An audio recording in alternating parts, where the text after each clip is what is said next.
Welcome back student, फिर से आपका राज कोचिंग में स्वागत है। और आपके सामने आज हम एक नए वीडियो के साथ प्रेजेंट हुए हैं। तो जो हमारा चैनल है उसे लाइक करें, शेयर करें और सब्सक्राइब जरूर कर लें, जिससे कि आने वाला जो वीडियो का नोटिफिकेशन आपको सबसे पहले प्राप्त हो सके। देखिए, हम जो इसको पढ़ा रहे हैं वो उस हिंदी और इंग्लिश दोनों के वर्जन के साथ ही पढ़ा रहे हैं। तो हम उसका हिंदी भी बोलते हैं और इंग्लिश भी। तो आप ध्यान से पढ़ेंगे तो बहुत अच्छा समझ में आने वाला है। देखिए, तो गॉस लॉ क्या है। देखिए, आपको पिछली वीडियो हमारी ज़रूर देखना है। गॉस लॉ पढ़ने से पहले चाहे सॉलिड एंगल हो या आपका इलेक्ट्रिक फ्लक्स हो, तो इन्हें अच्छी तरीके से आप पढ़ोगे तो आपके बहुत अच्छा समझ में आने वाला है। तो स्टूडेंट, आइए हम वीडियो स्टार्ट करते हैं और सुनिए क्या है इसमें इलेक्ट्रिक फ्लक्स। देखिए, गॉस लॉ क्या है। Electric flux through any closed surface is equal to the net charge enclosed by the surface divided by the permittivity। या आप ये भी बोल सकते हो इलेक्ट्रिक फ्लक्स टोटल चार्ज का 1/μ0 टाइम्स होता है। ये भी बात सही है। The electric flux passing through any close surface, electric flux passing through any closed surface is equal to the total charge enclosed by surface 1/μ0 times। अब हमने क्या लिखा, enclosed by the surface divided by the permittivity of vacuum। बात एक ही है, बात एक है। तो आपको जनरली जो याद करना है वो क्या है, गॉस लॉ। इलेक्ट्रिक फ्लक्स जो होगा वो क्या होगा, टोटल चार्ज का μ0 टाइम्स होगा। टोटल चार्ज बोले तो आवेश का 1/ε0 होता है। अब स्टूडेंट, इसको हमें किस प्रकार प्रूव करना उसे देख लेते हैं। देखिए, आप इसमें हमारा ये डायग्राम आपको शो हो रहा होगा स्क्रीन पर, देख सकते हो। एक और हम आपको सिंपली वे में समझा दें डायग्राम, तो आप ध्यान से देखना इसे। देखिए, अब मान के चलिए हमारे पास कोई एनक्लोज चार्ज है Q। इसके स्टूडेंट जितने भी पॉइंट हैं, इसके जितने भी पॉइंट है आपको पता है सभी पॉइंट पर क्या होगा, इलेक्ट्रिक फ्लक्स सेम होगा। क्यों सेम होगा, क्योंकि ये तो भाई रेडियस सेम है इसकी जो रेडियस है वो मान ली r। तो जितना फ्लक्स यहाँ पर होगा इतना ही फ्लक्स यहाँ पर भी होगा। तो हम एक इसका स्मॉल कंपोनेंट यूज कर लेते हैं। इसको स्मॉल कंपोनेंट क्या है हमारा, यहाँ पर dA मान लेते हैं। तो ये हमारे क्या है, इलेक्ट्रिक फील्ड है, जो कि तुम्हें पता है बाहर की साइड जाएगा। क्यों जाएगा, क्योंकि पॉजिटिव से इलेक्ट्रिक फील्ड लाइन जो है वो पॉजिटिव से दूर ही जाती है। अब स्टूडेंट, इसमें भी इलेक्ट्रिक फील्ड की डायरेक्शन क्या है, ये वाली इलेक्ट्रिक फील्ड की डायरेक्शन है। तो हम जो लेते हैं एरिया वेक्टर, वो सरफेस के हम हमेशा क्या लेते हैं, परपेंडी, मतलब नॉर्मल। तो ये क्या होगा हमारा डीए वेक्टर और ये क्या होगा हमारा एन। अब स्टूडेंट, आपको पता है इस पर हम बहुत सारे स्मॉल छोटे छोटे कंपोनेंट हम यूज कर सकते हैं। तो हमें जो प्रूव करना है वो गॉस लॉ प्रूव करना है। तो इसलिए स्टूडेंट ध्यान से देखें इसको, आपके बहुत अच्छा समझ में आ जाएगा। देखिए, हमारा स्मॉल कंपोनेंट के लिए जो फॉर्मूला है वो है integration E vector dot D A vector.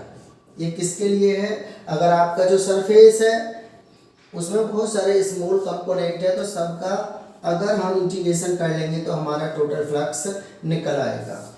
अब एक बार पता है आपको कि प्लस क्यू चार्ज इसके किस पर रखा हुआ है, सेंटर पर। जो प्लस क्यू चार्ज है वो सेंटर पे रखा हुआ है। तो इसके जितने भी पॉइंट है सरफेस पर, सब पर एक इलेक्ट्रिक फील्ड होगा। वो आपको इसी चैप्टर के स्टार्टिंग में हमने बताया 1/4πε0 Q/r²।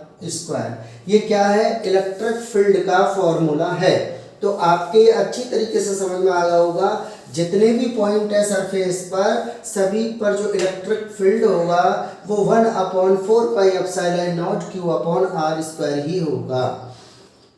तो स्टूडेंट आइए अब हम इसको करते हैं। हमने मान लिया कि सरफेस पर एक स्मॉल कंपोनेंट है जिसका नाम क्या है, डी ए। तो हम इसको कर सकते हैं, तो इसको ओपन करें तो क्या हो जाएगा, E D A cos theta. आपको इसका फॉर्मूला पता होगी पहले से, E D A cos theta. ठीक है जी, E D A cos theta. अब क्योंकि इलेक्ट्रिक फील्ड की डायरेक्शन और एरिया वेक्टर की डायरेक्शन दोनों सेम है, जब इलेक्ट्रिक फील्ड और एरिया वेक्टर की दोनों की डायरेक्शन सेम है तो थीटा कितना होगा आपका, 0 डिग्री।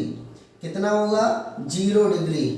0 डिग्री का थीटा होने का मीनिंग सीधा ये हुआ कि ई डी ए कॉस 0, और कॉस 0 की वैल्यू कितनी है बच्चों, 1।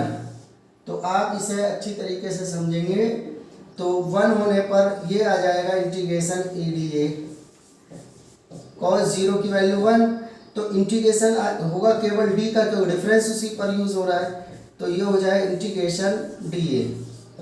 अब इसका मीनिंग क्या होगा बच्चों, ये जो आपका स्फेरिकल सरफेस है इसका एरिया का जो फॉर्मूला होगा वो होगा 4 pi R square.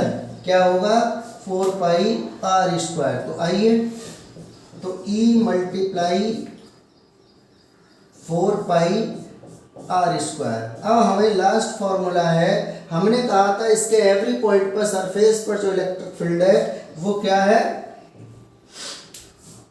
1/4 pi epsilon naught और Q upon R square multiply 4 pi R square. तो 4 पाई से 4 पाई कैंसिल हो जाएगा और आर स्क्वायर से आर स्क्वायर कैंसिल हो जाएगा। तो अब स्टूडेंट इसमें क्या रिमेन रहा, आप देखिए आराम से। तो इसमें जो बचेगा Q upon epsilon not time. तो फ्लक्स जो होगा स्टूडेंट वो हमने आपको समझा दिया, यही हमें गॉस थ्योरम। देखिए हमने कितना शॉर्ट कराया, ओनली 2 से 3 लाइनों में ही गॉस थ्योरम को हमने, गॉस प्रमेय को हमने प्रूव कर दिया। तो आपके अच्छी तरीके से समझ में आया होगा इलेक्ट्रिक फ्लक्स क्या है। तो इलेक्ट्रिक फ्लक्स क्या है, electric flux is equal to the enclose charge. जो चार्ज जो चारों तरफ से घिरा होना जरूरी है, म्यू नॉट टाइम्स होता है। तो आपने ये समझ लिया।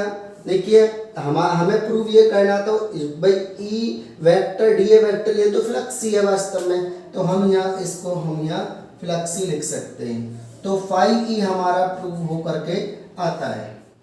तो स्टूडेंट ये हमारी क्या हो जाती है, गॉस थ्योरम का प्रूफ। आप इसे स्लो मोशन करके भी इस वीडियो को देख सकते हो, 1 से 2 बार देखोगे तो आपको क्लियरली समझ में आएगा। वैसे हमने सिंपली वर्ड का यूज करा है, तो आगे भी इसमें हम आपको बताते हैं कि करना क्या है हमें। देखिए कुछ कंडीशंस देखिए स्टूडेंट, देखिए स्क्रीन पे गॉस थ्योरम तो आपको सब पढ़ा देंगे, बट इसका जो कुछ इंपॉर्टेंट पॉइंट है उनका डिस्कशन हम करते हैं अपनी वीडियो में।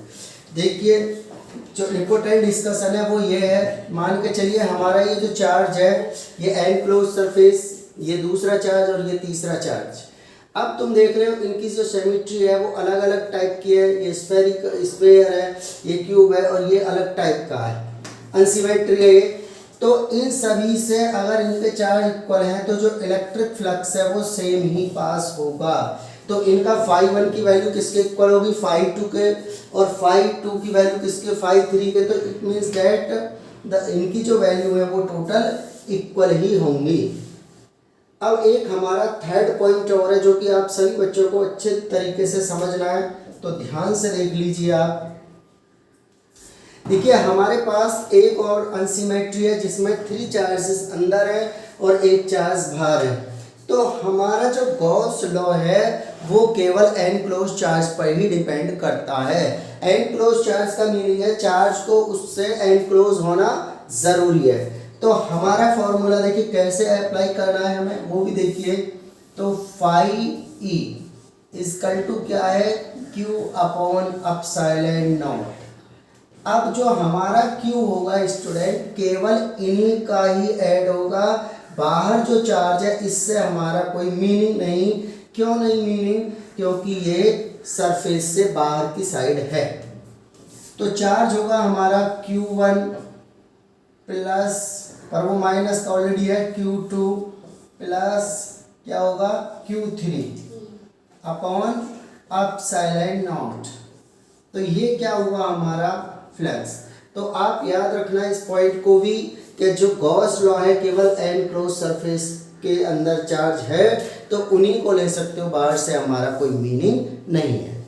हमने आपको ये भी बताया पिछले वीडियो आप देख सकते हो हमारी, कि ये जो हमारे सरफेस होते हैं इनमें जो होता है इलेक्ट्रिक फील्ड, यदि पॉजिटिव चार्ज है तो आउटवर्ड होगा और नेगेटिव चार्ज है तो कैसा होगा, इनवर्ड होगा, अंदर की तरफ।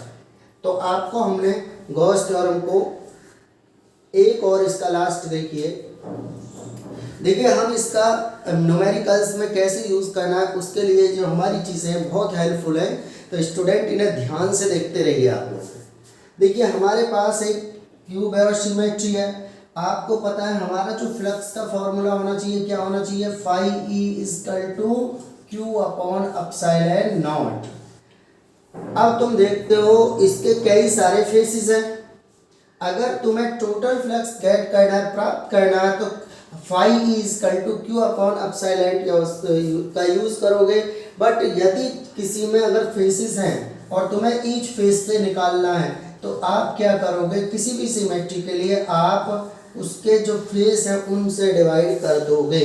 क्या कर दोगे, डिवाइड करोगे। जब इसका आंसर आएगा या तो ऐसे इसे पढ़ लें या फाई के हिसाब से भी पढ़ सकते हैं।